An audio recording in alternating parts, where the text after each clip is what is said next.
I was very reluctant to lean into emotions because we're scientists. We're supposed to be neutral. We're supposed to be objective. And then it dawned on me that, oh, as scientists, we don't make ourselves more credible when we pretend we don't feel anything. That doesn't make us more believable. That makes us liars. When I was doing my PhD in astrophysics, they discovered the first planet orbiting another star. And since then, I think scientists have found over 5,000 new planets.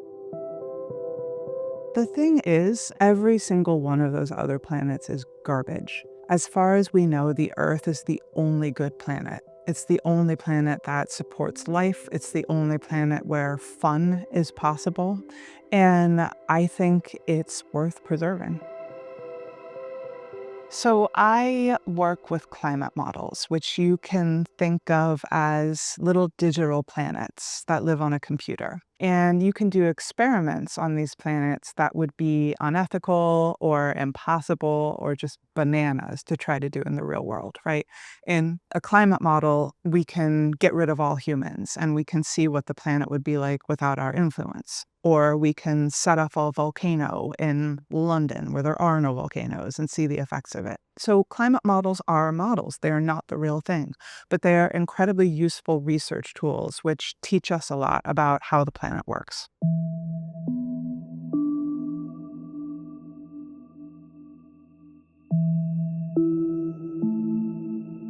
So the emotions that I explore in the book, there's 9 of them. I felt really strongly about starting the book with wonder because I felt like it was a great introduction, not just to science, but to climate.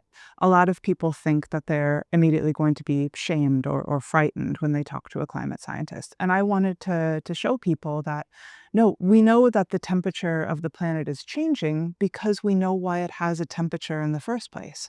We know why the water cycle is changing because we understand the water cycle.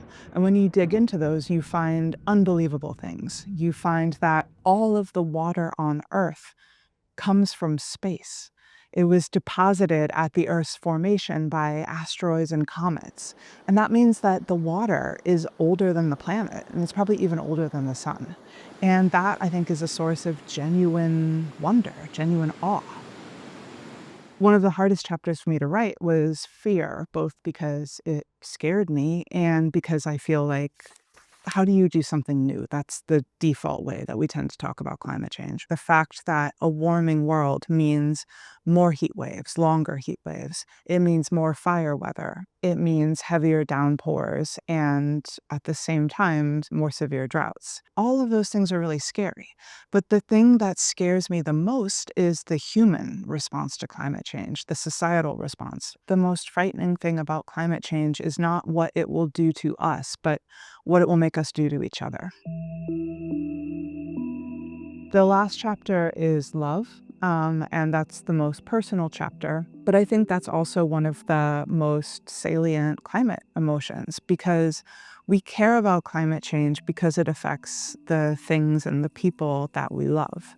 And that's one of the strongest messages because everybody loves places, everybody loves people. And when we talk to each other about climate change, we realize that there is this groundswell for action. And I think acknowledging our feelings makes us be better storytellers. It lets us talk about this thing which can seem very scientific or very abstract. It lets us talk about those things in new and engaging ways. And I think most importantly, it lets us connect with one another. Climate models can only see the worst of us. They can only see the fact that we have changed the chemical composition of the atmosphere. They can see that we have polluted the oceans. But they can't see the choices we make. They can't see how we interact with one another. They can't see how we live our lives. They can't see art or music or literature or any of the things that matter. For me, that was a real powerful realization that there's limits to how far physics can take you. Physics is important. It can tell you that we understand what's coming, and it can give you clues about how to stop it. But what really matters is that climate change affects us.